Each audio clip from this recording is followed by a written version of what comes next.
खुलुमबाय, आंनि मुङा मिस बिनुता बसुमतारी। आं दा दोंसे खन्थाइ आवरायनो आखायाव लादों।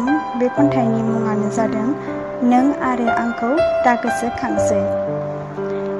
नोंनि आंनि जुलिनि रेखाया माब्लाबानो फिरायलांबाय, नोंनि लानाय समायखिरायाबो नंखाय जालांबाय।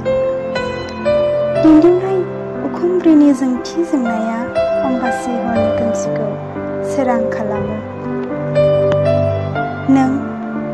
नों आरो आंखौ दोनखोमानो हानाय नंलिया। फिरायफिननाय नोंनि आंनि सोमोन्दोआ हरखाबै गोदान फैसालि महर मोनखाबाय जेब्ला। अन्थाइ बिखाबादि नोंनि गोसोनि अननाया बिसनि बोहैग्रा निजिराजों गंसे गाथोन जोनोम होखाबाय। बै गाथोनाव दा आरो रावबो आगान होलिया। मानोना बै गाथोना जिबौ गांसोनि बिसजोंसो आबुं जाबाय।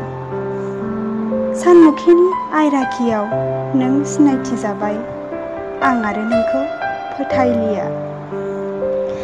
नोंनि आंनो होनाय रादाया नंखाय जालांबाय। आंनि गोसो बिसम्बिनि सानद्रिबाव दा नोंनि मुङा गैलिया।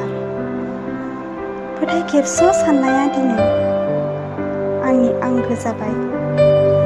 नोंनि आंनि सोमोन्दोआ दा गुबुनारिसो जाबाय। दासो नों आंखौ नों माबोरै दं होनना।